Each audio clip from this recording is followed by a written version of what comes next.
Òní lọ́jọ́ ìsinmi tó gbẹ̀yìn oṣù karùn-ún ọdún èjì àtàrún láti iléeṣẹ́ ìgbóhùnsáfẹ́fẹ́ ti Space TV nílùú Ìbàdàn láti ń kí yín káàbọ̀ sínú àwọn ìwé ìròyìn ìjọ Àgùdà ilẹ̀ Yorùbá tọ̀sẹ̀ yìí. Àlùfáà Paul Aṣáwálé lóníròyìn yín. Ṣáájú ẹ gbọ́ kókó tó wà nínú àwọn ìwé ìròyìn náà. Nàìjíríà gbọ́dọ̀ sọ ẹ̀yàmẹ̀yà rẹ̀ dágbára ni o. Ta ló sọ bẹ́ẹ̀? Ìdáhùn síbéèrè yìí wà lójú ìwé kìíní ti The Catholic Era tọ̀sẹ̀ yìí. Àsìkò ti tó wà yìí fún ìsọ̀rọ̀ nítùnbí-ìnùbí pẹ̀lú ìtafara gbogbo kọ́. Àsìkò ti tó wà yìí fún ìsọ̀rọ̀ nítùnbí-ìnùbí pẹ̀lú ìtafara gbogbo kọ́. Pápá mímọ́ Leo ló pèpè yìí, ojú ìwé karùn-ún The Herald ló wà. Àjọ àwọn agbẹjọ́rò lórílẹ̀‐èdè yìí tako àbá ìdìbò tipátipá. The Herald ló sọ bẹ́ẹ̀ sójú ìwé kẹfà rẹ̀. Lákìtìyàn àti táfárá ẹlẹ́sìnmẹ̀sìn kọ́, ẹkùn ìjọ Àgùdà Ọ̀yọ́ so àwọn ẹlẹ́sìn ọ̀tọ̀ọ̀tọ̀ méjì pọ̀ nígbéyàwó. Ojú ìwé kìíní ti The Catholic Weekly Independent ló wà lẹ́kùnrẹ́rẹ́. Ǹjẹ́ lóòótọ́ làwọn aṣekúpani ní Boko Haram ti gbàpínlẹ̀ Ọ̀yọ́ kan bí? Ojú ìwé kẹwàá níbéèrè pẹ̀lú ìdáhùn rẹ̀ wà nínú ìwé ìròyìn Independent. Ẹ sọkàn akin láti jẹ́ bẹ́ẹ̀ ni fọlọ́run bíi ti Màríà wúndíá mímọ́ o. Bíṣọ́ọ̀bù Ọ̀dẹ́tóyìnbó ló pàrọwà bẹ́ẹ̀. Níbo? Ojú ìwé kẹjọ CDA Rock ní kẹ́yẹ̀wò. Ìdí tí àwọn ọmọ ìjọ ṣe gbọ́dọ̀ máa gbàdúrà fún àwọn àlùfáà wọn. Àwọn ìdí wọ̀nyí ni CDA ṣàlàyé sójú ìwé kẹsàn-án lẹ́kùnrẹ́rẹ́. Bíṣọ́ọ̀bù Adésínà rọ gbogbo àwọn ìjọ lágbàáyé láti dúró ti Pápá mímọ́ Leo ìkẹrìnlá nínú àdúrà àti ìṣọ̀kan. The Herald ló sọ bẹ́ẹ̀. Ní báyìí, ẹ jẹ́ ká tẹ́tí sílẹ̀ sẹ́kùnrẹ́rẹ́ àwọn ìròyìn náà. Nàìjíríà gbọ́dọ̀ ṣẹ̀yàmẹ̀yà rẹ̀ dágbára ni o. Níbi ìpàdé ààrẹ orílẹ̀-èdè Nàìjíríà, ààrẹ Bọ́lá Ahmed Tinubu pẹ̀lú àwọn aṣojú ìgbìmọ̀ bíṣọ́ọ̀bù Àgùdà orílẹ̀-èdè Nàìjíríà CBCN lákòókò ìgòròyè Pápá mímọ́ Leo ìkẹrìnlá nílùú Róòmù lọ́jọ́ kejìdínlógún oṣù karùn-ún ọdún yìí ni ààrẹ Tinubu ti fọhùn pé bí a bá lè yẹra fún lílo ìyàtọ̀ wa lóríṣiríṣi yìí fún jàǹbá, ṣùgbọ́n tí a ń lò ó fún ìlọsíwájú, orílẹ̀-èdè yìí yóò nírètí ìdúróṣinṣin àti ìdàgbàsókè. Ààrẹ ìgbìmọ̀ CBCN Most Reverend Dr. Lucius Igoji wá dúpẹ́ lọ́wọ́ ààrẹ Tinubu pé ó ṣe gbogbo ìgbà wọn. Ó wá rọ̀ ọ́ kó má ṣàì máa wá bá àwọn náà jíròrò bí àwọn bá padà sílé, bí ó ṣe wá ṣe pẹ̀lú Pápá mímọ́ nílùú Róòmù. Nigeria must turn its diversity into strength. President Tinubu. Àsìkò ti tó wàyí o fún ìsọ̀rọ̀ nítùnbí-ìnùbí pẹ̀lú ìtafara gbogbo kọ́. Ọ̀rọ̀ ìyànjú yìí ni Pápá mímọ́ Leo sọ fún àwọn aṣojú ìgbìmọ̀ tó mójútó ọ̀rọ̀ ẹlẹ́sìnmẹ̀sìn lágbàáyé. Níbi ayẹyẹ ìgòròyè rẹ̀ ló ti pàrọwà yìí. Ó rán wọn létí akitiyan olóògbé Pápá mímọ́ Francis lórí ìtafara gbogbo kọ́ yìí.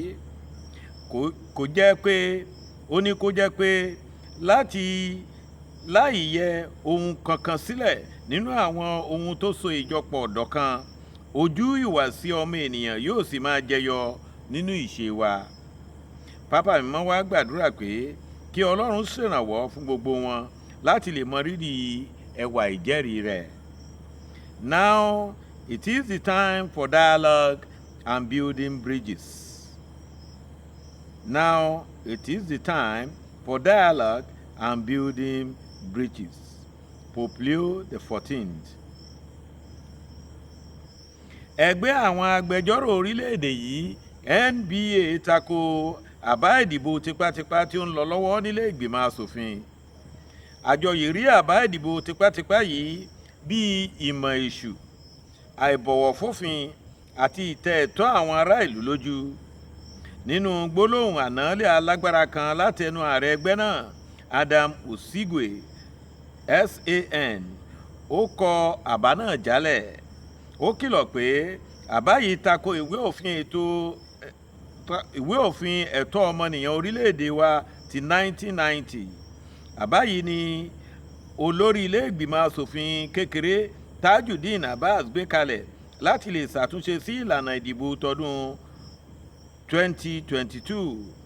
nínú àbá yìí, ẹnikẹ́ni tó bá ti tó láti dìbò ṣùgbọ́n tí kò jáde dìbò yóò lo oṣù mẹ́fà ní gbàgà tàbí kó san ẹgbẹ̀rún lọ́nà ọgọ́rùn-ún náírà gẹ́gẹ́ bí owó ìtanràn, ìyẹn ní 100,000 naira.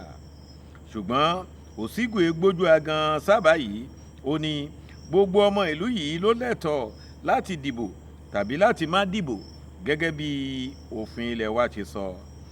NBA slams compulsory voting bill as unconstitutional draconian. NBA slams compulsory voting bill as unconstitutional and draconian. lákìtìyàn àti táfárá ẹlẹ́sìnmẹ̀sìn kọ́, ẹkùn ìjọ Àgùdà Ọ̀yọ́ so àwọn ẹlẹ́sìn ọ̀tọ̀ọ̀tọ̀ méjì pọ̀ nígbéyàwó. ẹ̀sìn òfàjà ìrẹ́pọ̀ ló yẹ kó bá dé. èyí ló dífá fún ayẹyẹ ìgbéyàwó àrà ọ̀tọ̀ tó wáyé láàrin olórí Clara Olúwatóyìn Abọ́dúnrìn tí í ṣe ojúlówó ọmọ ìjọ Àgùdà àti ọba Nurudeen Ọlọ́runtóyìn Abọ́dúnrìn, ògbóǹtarìgì mùsùlùmí títún ṣe adarí àwọn Fúlàní tí wọ́n mọ̀ sí Jòòrò Fúlàní ti ìlú Ògbómọ̀ṣọ́. mísà ìgbéyàwó náà ni wọ́n ló wáyé ní ọjọ́ 15 oṣù karùn-ún ọdún yìí ní Our Lady of Lourdes Catholic Church Ògbómọ̀ṣọ́ nípínlẹ̀ Ọ̀yọ́. gbogbo ìgbésẹ̀ òfin ìjọ tó rọ̀ mọ́ irúfẹ́ ìgbéyàwó ẹlẹ́sìn ọ̀tọ̀ọ̀tọ̀ yìí ni wọ́n tẹ̀lé kí ìgbéyàwó náà lè bá wáyé, gẹ́gẹ́ bí àlùfáà orí ìjọ náà Reverend Father Ferdinand Ọlábọ̀dé ṣe yànnàná rẹ̀. Building bridges, historic interfaith marriage in Catholic Diocese of Oyo. Building bridges, historic interfaith marriage in Catholic Diocese of Oyo.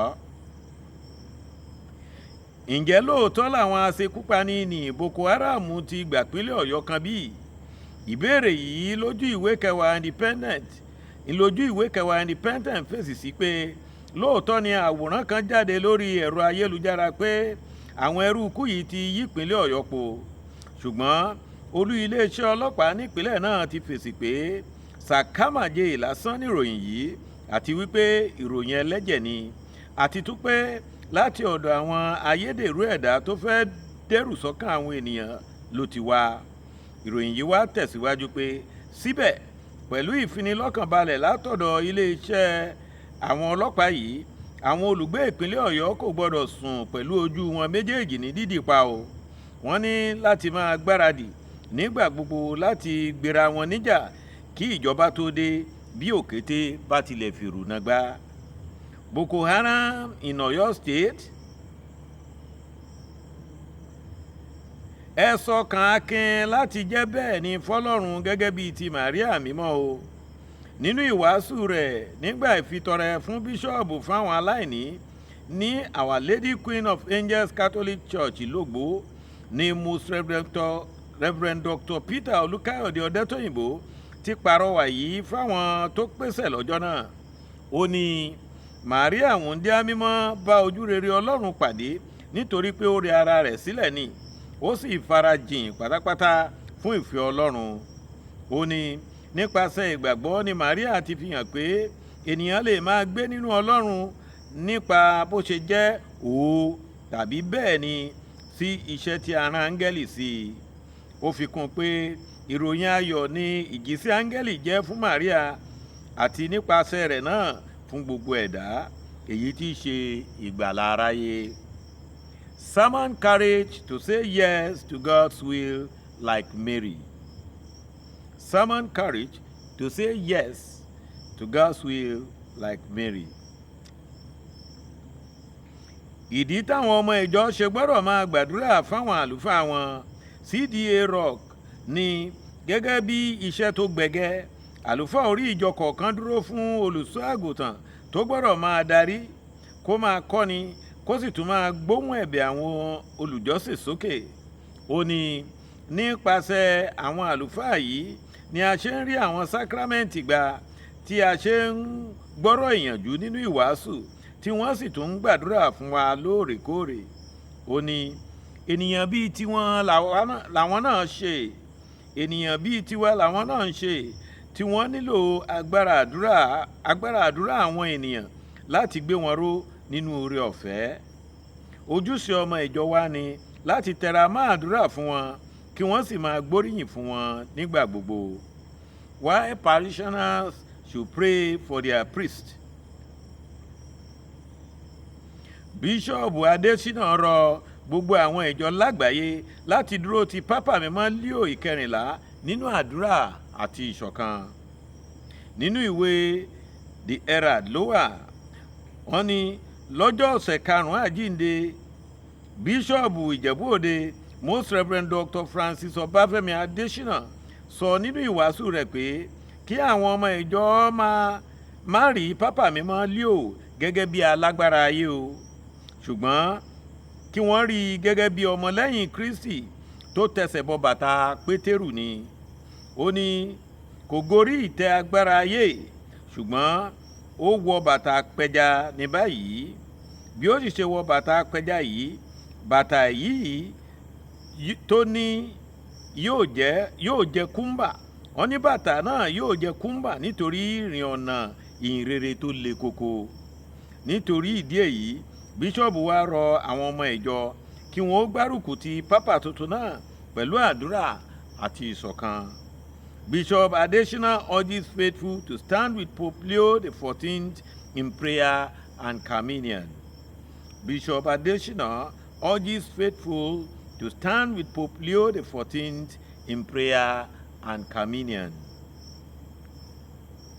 Ẹ jẹ́ n tètè sẹ́rí wálé, ẹ jẹ́ n tètè sẹ́rí wálé, kí n má bà àjẹkọ́ tó léegun, ẹ jẹ́ n tètè sẹ́rí wálé. Orúkọ mi ni àlùfáà Paul Aṣáwálé láti iléeṣẹ́ ìgbóhùnsáfẹ́fẹ́ ti Space TV ìlú Ìbàdàn. Títí ọjọ́ mẹ́jọ tá ò tún máa pàdé lágbára Èdùmàrè. Ẹ ní ti rorin o, àmì àṣẹ.